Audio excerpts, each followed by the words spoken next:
나의 사랑하는 찬양, 최고의 찬양 두 번째 시간으로 하늘 보며 살게 하소서라는 제목으로 말씀을 전하겠습니다. 청교도 작가죠, 나다넬 호오돈이라는 사람이 쓴 큰 바위의 얼굴이라는 글, 여러분 읽어보셨을 겁니다. 어린 시절에 교과서에도 나온 이 글을 저도 읽고 참 감동을 많이 받았었는데, 이제 목사가 되고 나서 다시 읽어보니까 이 글이 얼마나 영적으로 충만한 글인가를 깨닫게 됐습니다. 사람은 자기가 이 바라보는 존재를 닮아가게 돼 있다, 닮게 돼 있다. 내용은 그렇습니다. 어느 마을 계곡의 언덕 위에 자연 암석으로 이루어진 사람 얼굴 형상을 한 큰 바위가 있었다. 근데 이 마을에 예언이 하나 있었는데, 그 계곡에서 출생한 사람이 성공해서 큰 인물이 되면 바로 그 큰 바위 얼굴을 담게 되어 있다, 이제 그런 예언이었죠.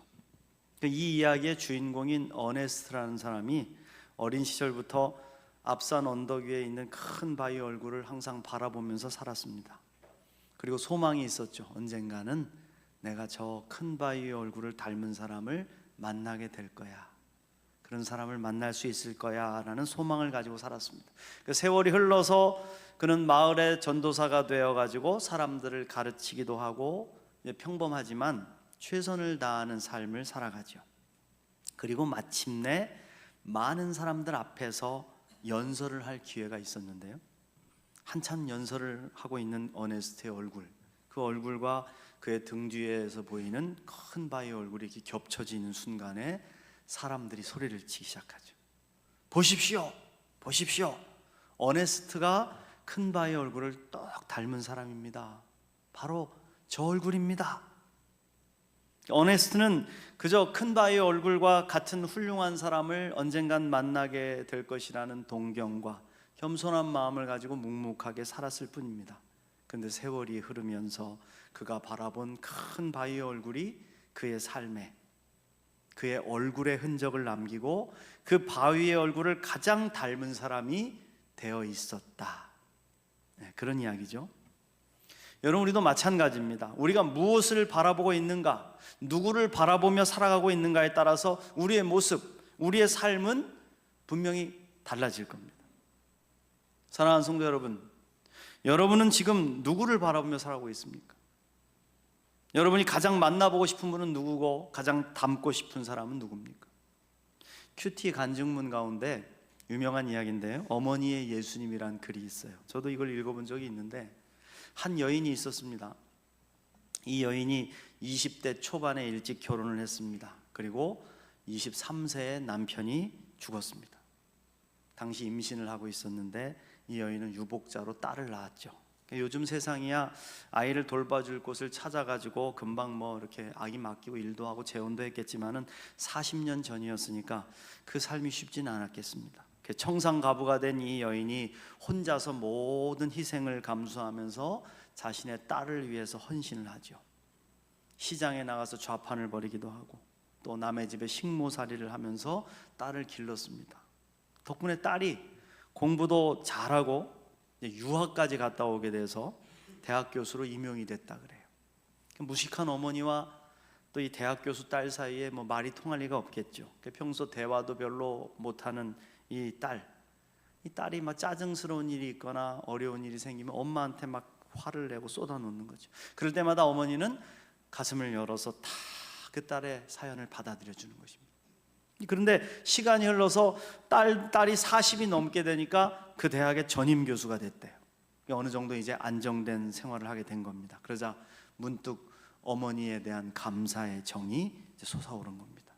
아, 내가 오늘 여기에 있었던 것은 우리 어머니의 희생 때문이야. 우리 엄마가 나를 이렇게 길러주고 나를 잘 키워주지 않았으면 난 존재하지 않았을 거야. 어머니가 날 위해 이렇게 큰 희생을 치르셨는데 나는 아무것도 해드린 게 없네. 갑자기 깨달은 딸이 어머니가 기뻐하시는 일을 해보고 싶은 거예요. 그래서 이제 어머니한테 말씀드린 거죠. 엄마, 원하시는 거 있어요? 바라는 거 있어요? 하고 싶은 거 있어요? 뭐든 말씀하세요. 내가 해드릴게요. 원하는 게 있으면 다 사드릴게요. 그러니까 엄마가 말하는 거죠. 나는 네가 잘 되는 것만으로도 만족해. 아무것도 필요 없어. 다만 주일에 교회 가는 게 쉽지 않구나. 나를 교회까지 태워다 주면 좋겠어. 그리고 돌아올 때도 문제가 되니까 그냥 가지 말고 나와 같이 교회에서 예배드리고 같이 돌아와 주면 참 고맙겠구나. 그러니까 딸이 형편이 넉넉해지니까 그 도시 근교에 좋은 아파트를 사가지고 이사를 했어요. 그러니까 엄마가 다니던 교회에서 멀어지게 됐고, 대중교통을 이용해서 엄마가 교회를 다니게 되니까 얼마나 불편했는지 모른다는 거죠. 그 딸이 생각했어요. 아이 뭐 그 정도쯤이야 못 해드릴 게 뭐가 있겠어요. 차로 가는 거고, 또 나도 어린 시절에 다녔던 교회니까 한번 둘러볼 겸 어머니 모시고 다녀와야 되겠다. 그리고선 이제 엄마한테 허락을 하고 같이 교회 간 거죠. 갑자기 대학 교수 딸이 교회에 왔다는 이 이야기를 듣고 많은 사람들이 몰려서 축복을 해주는 겁니다. 아이고, 권사님의 오랜 기도가 드디어 응답이 되셨군요. 또 예배 시간에도 목사님께서 소개를 해주시는 거예요. 우리 아무개 권사님의 딸이 대학 교수가 돼서 이렇게 교회 다시 돌아왔습니다. 여러분 축복합시다. 그래서 막 박수를 쳐주고, 그게 막 유명한 대학 교수가 왔다고 교회 소문이 금방 쫙 퍼졌습니다. 예배를 잘 마치고 휴게실에 가서 쉬고 있는데 같은 나이 또래로 보이는 여집사들이 수다를 떨기 시작합니다. 수다를 막 떠는데 그 내용을 가만히 들어보니까 남을 흉보는 내용인 거예요. 헐뜯는 거야. 그 속으로 그랬어요. 예수 믿는 것들도 다 별 수 없구나. 그리고 지나쳐 버렸습니다. 불쾌한 기분으로 자리를 떠서 2층으로 올라갔어요. 2층에 가서 통로 쪽 의자에 앉아 잠깐 쉬고 있는데 그 교회 장로라는 사람이 딱 찾아온 거예요. 그러더니 자기 아들이 대학을 가야 되는데 이 머리가 안 돼가지고 돈을 제가 좀 얼마든지 줄 테니까 기부 입학할 수 있는 방법이 없냐고. 평소 대학만큼 실력으로 가야 된다 생각한 그녀는 그냥 인사만 끄떡하고 무시하고 지나쳤습니다. 근데 이번에는 옆에 있는 회의실 문이 확 열리는데 갑자기 안에서 막 싸우는 소리가 들려오는 겁니다. 남신도들이 무슨 회의를 하는 모양인데 여기저기서 고성 막 소리가 들리고 욕설이 들리고 듣기 거북한 말이 막 튀어나가는 거죠. 이 딸이 참다 못해서 엄마를 찾는 겁니다. 어머니를 찾으시고는 그 손을 붙잡고는 우악스럽게 막 바깥으로 끌어내면서 말하는 거죠. 엄마, 다시는 이 교회 다니지 말. 일요일이면 내가 맛있는 거 사가지고 함께 소풍 다녀줄 테니까 다시는 이렇게 흉측한 교회는 다니지 맙시다. 상황이 너무 심상치 않다는 것을 아는 어머니가 물었습니다. 정색을 하고 묻죠. 너 왜 그러니? 항상 딸의 투정을 잘 받아줬던 어머니 표정에 그날은 단호함이 탁 서려 있는 겁니다. 어머니 표정에 누그러진 딸이 그때까지 있었던 자초지종을 쭉 설명을 하는 거죠. 그저 이야기를 다 들은 어머니가 이렇게 말씀을 합니다. 그랬구나. 그런데 말이야, 나는 평생을 이 교회를 다니면서 오직 예수님 한 분만을 봐왔는데 너는 어쩌다가 오늘 딱 하루 나와서 참 많은 걸 봤구나. 넌 어쩌다 교회 한번 나와서 참 많은 것들을 봤구나. 이 말에 딸이 충격을 받은 거죠. 그동안 엄마가 무식하고 아무 의미도 목적도 없이 그냥 교회만 왔다 갔다 한다 생각했는데, 그냥 복이나 비는 무식한 신이라고 생각했는데 어머니의 말과 태도가 범상치 않더라는 거죠. 어머니는 자기처럼 조속하게 문제만 바라보는 눈이 아니라 예수님을, 당신의 구세주 되신 예수님을 진정으로 바라볼 줄 아는 그 신앙의 눈을 가지신 분이었다. 그 딸은 이 어머니의 말씀에 마음으로 회개하고 새롭게 신앙생활을 회복하게 됐다는 간증입니다. 할렐루야. 참 감동적이지 않습니까? 이 이야기는 여러분 평범한 이야기지만은 우리가 무엇을 바라보고 살아가는가에 대한 깊은 통찰력을 제공하는 이야기죠. 눈을 뜨고 있다고 해서 다 보는 건 아닌 것 같아요. 같은 공간 안에서 우리가 모든 것들을 바라보고 있지만 똑같은 물건과 상황을 바라보면서도 어떤 사람은 그 공간 안에서 황금을 캐지만 어떤 사람은 시커먼 돌덩어리만 캐내고 있다는 거죠. 보는 게 중요하다. 무엇을 바라보는가에 따라서 우리의 삶은 달라진다는 거예요. 여러분, 우리 인생은요, 바라보는 대로 가는 인생입니다. 그래서 여러분들이 오른쪽을 보고 가면 오른쪽으로 갈 것이고 왼쪽을 보고 가면 왼쪽으로 갈 겁니다. 내가 지금 바라보고 있는 인생, 그 방향이 내가 가는 길이 되고 그것이 바로 내 미래가 되는 것이죠. 믿음의 사람들 마찬가지 아닙니까? 내가 믿음을 가지고 예수님을 바라보고 열심히 주님 앞으로 나아가면 예수님 앞으로 가게 되고 주님의 능력을 만나게 되고 그 능력과 은혜가 임하는 인생을 살게 될 것이다. 할렐루야. 그러나 반대로 세상을 바라보면서 세상의 열심을 품으면 세상으로 충만하겠죠. 사랑하는 성도 여러분, 여러분의 눈이 예수님을 바라볼 수 있는 눈이, 믿음의 눈이 열리시기를 간절히 축복합니다. 하나님은 당신의 사람들을 세우시고 복을 주실 때 가장 먼저 하신 일이 있습니다. 그게 뭐냐? 바로 그들의 시선을 변화시키는 거죠. 땅만 바라보고 매사에 땅만 이렇게 주저앉아서 살았던 사람들에게, 얘들아 눈을 들어서 하늘을 바라봐라, 나를 바라봐라, 하늘을 우러러 바라봐라. 여러분, 멧돼지라는 동물이 있어요? 저도 여기 이렇게 산에 올라가다 가끔 이게 멧돼지 흔적을 볼 때가 있는데, 멧돼지들이 막 파놓은 게 땅이 보면 굉장히 부드럽고 열심히 코로 파재끼어요. 뭘 찾으려고 그러죠? 도토리. 이게 이제 가끔 떨어진 도토리를 먹으면 그게 맛있으니까 막 주변을 다 파헤쳐 놉니다. 그래서 나무 아래 땅을 열심히 파죠. 근데 여러분, 도토리는 땅에서 솟아나는 게 아닙니다. 나무에 달리죠. 그것을 따르면 하늘을 바라봐야죠. 머리를 들고 하늘을 바라보면 나무에 달린 수많은 도토리가 보이지 않겠습니까? 그럼 머리로 한번 빵 들이받아가지고 우수수 떨어지는 것을 배부르게 먹을 수 있을 텐데, 언제나 땅만 열심히 파고 있으니까 얼마나 어리석은 일이냐 이거죠. 우리도 그렇다. 우리도 하늘을 바라봐야 하나님의 은혜가 보이고 하늘을 바라봐야 그 능력이 임하는 인생을 살 수 있는데, 언제나 땅의 일에만 매달려서 그것만 바라보고 사니 어찌 하나님의 은혜를 체험할 수가 있겠냐 말입니다. 하나님의 사람들은 믿음으로 문제를 푸는 사람들입니다. 믿습니까? 근데 그 믿음을 주시는 분은 누구시죠? 바로 믿음의 주인 되시는 예수님이시죠. 그래서 히브리서 기자는 우리에게 이렇게 권면합니다. 히브리서 12장 2절 말씀. 자, 히브리서 12장 2절 말씀 함께 읽습니다. 시작. 믿음의 주요 또 온전하게 하시는 이인 예수를 바라보자. 그는 그 앞에 있는 기쁨을 위하여 십자가를 참으사 부끄러움을 개의치 아니하셨니 하나님 보좌 우편에 앉으셨느니라. 아멘. 그렇습니다. 믿음의 주시요 온전케 하시는 이인 예수를 바라보라. 그렇습니다. 믿음이 온전해지고 흔들리지 않기 위해서는 예수님을 바라봐야 된다. 예수님만 바라봐야 된다. 그렇다면 어떻게 우리가 주님만 바라보며 살아갈 수가 있느냐 이거죠. 어떻게 하면? 첫 번째로 어떠한 상황에서도 오직 주님만을 바라보는 훈련을 계속해야 됩니다. 우리는 약하기 때문에요, 주님을 좀 바라볼 수 있어요. 그런데 시련이 찾아오고 또 바닥에 쓰러지고 그러면 흔들려가지고 주님을 바라보던 초점이 흐려지고 주님을 잃어버리게 되죠. 그래서 어떠한 상황에서도 주님을 향한 시선을 고정하고 그 시선을 놓치지 않도록 계속 훈련해 가야 됩니다. 우리 예수님도요, 우리를 그렇게 훈련시키시기를 원하세요. 믿습니까? 마태복음 14장에 보면 예수님께서 주님만을 바라보도록 제자들을 훈련시키죠.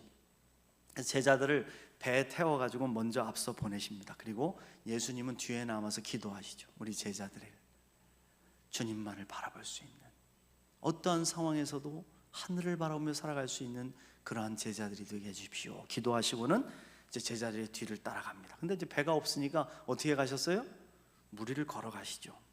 그러니까 한밤중에 깜깜한 그런 갈릴리 바다 한가운데 제자들이 있는데, 배에는 떠 있는데 얼마나 무섭겠어요. 밤이 깊었는데 막 풍랑까지 일어. 갑자기 바람이 거세지기 시작하더니 천둥번개가 치고 막 물결이 일어나서 금방 침몰할 것 같은 위기에 빠지게 됐다. 근데 그때 누가 막 다가와. 예수님이 오고 계신데 얼마나 무서웠겠어요? 그러니까 사람인지 귀신인지 막 몰라가지고 막 아우성 치고 있었어요. 그때 그렇게 정신없어 할 때 베드로가 뻘떡 일어나가지고 예수님이신 걸 알았던 거죠. 근데 베드로가 주님에게 말씀을 드리는 거죠. 주님, 만일 주님이시거든 나를 명하사 물 위로 오라고 하십시오. 그 주님은 베드로를 보시고 명령을 내리시죠. 와라. 그래, 베드로야 와라. 그러니까 베드로는 그 길로 물로 뛰어들었습니다. 그런데 신기하게도 자신이 물 위를 걷고 있는 것이 아닙니까? 그는 예수님을 바라보면서 한 걸음 한 걸음씩 앞으로 나아갑니다. 살아계신 예수 그리스도의 능력을 온몸으로 체험하는 순간이었습니다. 근데 그때 갑자기 세찬 바람이 다시 불어왔죠. 거세게 있는 물결이 막 일어나는 걸 보더니 베드로가 두려웠어요. 예수님을 바라보면서 앞으로 나아갈 때는 물 위를 걸을 수 있었는데 무서운 물결을 바라보니까 그저 그냥 물속에 빠지고 말았다. 그 막 허우적거리는 거죠. 그는 주님을 향해 소리쳤습니다. 주여 나를 구원하소서, 나를 구원하소서. 그때 주님은 베드로에게 달려가서 그의 손을 잡아 일으키시면서 이렇게 말씀하셨어요. 믿음이 적은 자여 어찌 의심하였느냐. 왜 의심하였느냐? 베드로는 일어서서 주님을 다시 바라보죠. 그때부터 이제 다시 주님을 바라보면 주님의 손을 꼭 붙잡고 주님과 발을 맞춰서 한 걸음 한 걸음 걸으면서 주님을 향한 눈을 돌리지 않고 끝까지 주님과 함께 배로 돌아올 수 있었죠. 그래서 베드로는 여러분 무리를 2번 걷는 겁니다. 처음엔 자기 의지를 가지고 뛰어들어서 주님을 바라보면서 걷고, 2번째는 주님과 함께 주님을 바라보면서 다시 돌아와서 걸었어요. 할렐루야. 여러분, 이 말씀의 핵심은 베드로가 끝까지 예수님만 바라볼 수 있었느냐에 대한 것이죠. 어떠한 상황에서도 주님만 바라볼 수 있는가? 사랑하는 성도 여러분, 우리의 믿음의 싸움은 바로 이 싸움입니다. 끝까지 예수님을 바라볼 수 있는가? 어떠한 상황에서도 흔들리지 않고 주님만을 바라볼 수 있는가? 절망적인 상황이 살아온다고 해도 내가 예수님을 바라볼 수 있는가? 질병과 고통으로 견디기 힘든 삶을 살아간다고 해도 예수님을 바라볼 수 있는가? 결과는 언제든 주님이 원하시면, 주님이 마음만 먹으시면 이루어지실 수 있으니까. 그러니까 내가 해야 될 일은 오직 주님만을 바라볼 수 있는 것. 주님이 여러분 우리에게 바라시는 목적은 하나입니다. 끝까지 나를 바라볼 수 있느냐? 너 끝까지 나를 바라볼 수 있겠어? 저와 여러분의 시선이 어떠한 상황에서도 예수님을 바라볼 수 있는 믿음의 시선이 되시기를, 그렇게 훈련하시기를 간절히 축복합니다. 2번째로, 마음이 청결해야 주님을 볼 수 있습니다. 아멘. 자, 마태복음 5장 8절 말씀이죠. 함께 읽습니다. 시작. 마음이 청결한 자는 복이 있나니 그들이 하나님을 볼 것이며. 그렇습니다. 하나님을 볼 수 있는 눈을 가지려면 우리의 마음이 청결해야 된대요. 근데 마음의 청결함은 그냥 생겨나는 게 아니죠. 우리가 막 분주하게 정신없이 움직이면 먼지가 막 일어나고 삶도 정신이 없어지고, 그러면 주님을 결코 볼 수 없습니다. 시끄럽고 분주한 상황에서는 마음도 그렇게 되기 때문이죠. 가끔 우리 목사님들, 친하게 지내는 목사님들과 함께 기도를 갑니다. 저는 막 기도원에 가서 막 소리 지르는 것은 평상시에도 하기 때문에 그런 기도원 잘 안 가요. 목사님들과 함께 산에 올라가서 고요하게 지내보거나 아니면 한옥 같은 거 빌려서 한옥 스테이 같은 거 합니다. 고요히 지내는 시간을 갖는데, 그러면 고요하면 맑아지더라고요. 공기도 맑아지고 정신도 맑아지고 내 마음도 평안해짐을 느낍니다. 그러면 뭐가 들리냐 하면 평상시 안 들리던 것들이 들리기 시작해. 눈을 감고 고요하게 듣다 보면 내 심장 소리가 들려요.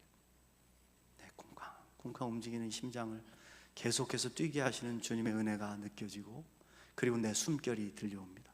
내 숨소리, 내 숨결 속에 담겨있는 하나님의 숨결이 느껴지죠.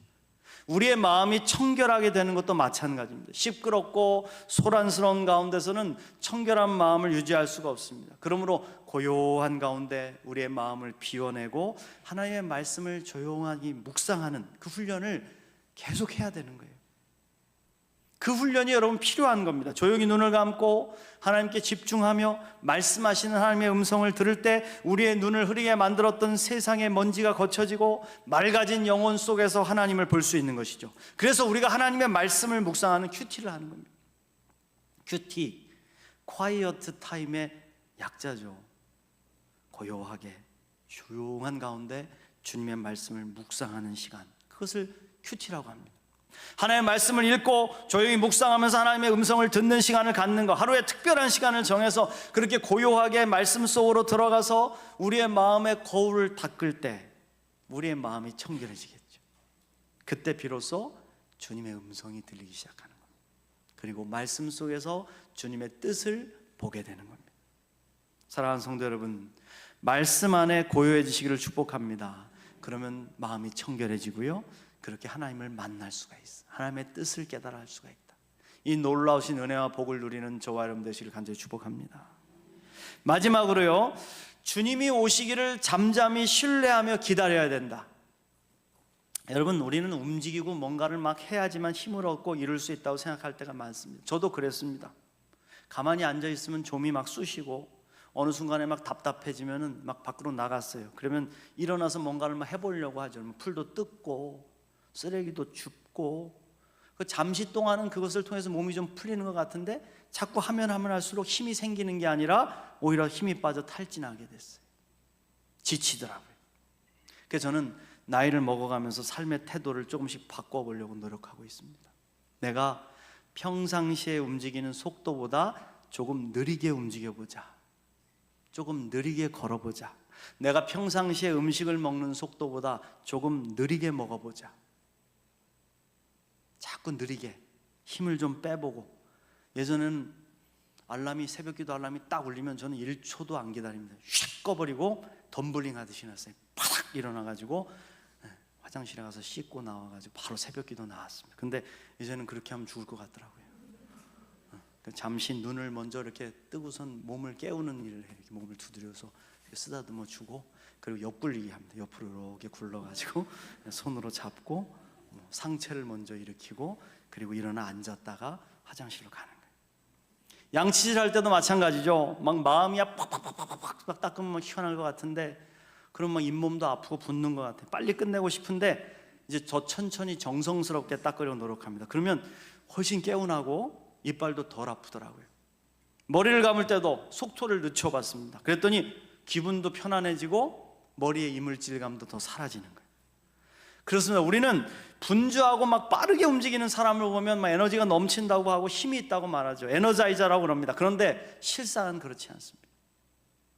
탈진해 가는 거예요. 고갈돼 가는 거예요. 하나님 우리에게 뭐라고 말씀하시냐면 잠잠하고 신뢰하며 기다리는 법을 배워라. 할렐루야. 이사야 30장 15절 말씀. 잠잠하고 신뢰하여야 힘을 얻을 것이니라. 그렇습니다. 잠잠하고 신뢰하는 사람이 얻는 힘은요, 주님이 주시는 힘이죠. 잠잠히 신뢰하며 기다리는 자에게 주님께서 역사하시기 때문에. 믿습니까? 그러면 우리가 어려운 일을 만날 때 우리에게 필요한 힘은 버둥거리는 힘이 아니란 말이에요. 우리는 버둥거리려고 하죠. 그러나 더 필요한 힘은 잠잠하게 신뢰하며 기다리는 힘이다. 그 힘이 없으면 넘어지죠. 하나님께서 베풀어 주시는 때를 기다리면서 하나님이 열어주실 때까지 잠잠하게 기다리는 것. 여러분, 모든 것에 때가 있어요. 만사에는 때가 있는 겁니다. 풍년의 때가 있고 흉년의 때가 있고 형통할 때가 있으면 어려울 때가 있는 겁니다. 내가 일을 열심히 해야 될 때가 있으면 휴식해야 될 때가 있는 거죠. 그러니까 모든 때를 잘 기다리며 살기 위해서 우리는 잘 견딜 수 있는 은혜를 구해야 된다. 그러니까 사람들이 사용하는 힘에는 두 종류가 있는데 강한 힘과 조용한 힘입니다. 우리가 하늘을 향해서 날아오르기 위해서는 강렬한 힘이 필요하죠. 비행기 타보면 알겠지만 비행기가 가장 힘을 많이 소모시킬 때가 언제냐면 이륙할 때. 빨리 달려갈 때도, 적군과 싸울 때도 강렬한 힘이 필요하다. 그래서 순간적인 힘을 발휘해서 극복해야 될 때는 강한 힘을 써야 됩니다. 근데 먼 길을 갈 때, 장거리 마라톤을 할 때는 조용한 힘이 필요한 거예요. 규칙적으로 힘을 분산해서 고요하게 계속해서 계속 가야 되는 거죠. 그래서 어두운 터널을 통과할 때도 필요한 힘은 고요한 힘이죠. 터널을 빠져나가게 될 때까지 인내하고 기다리는 것.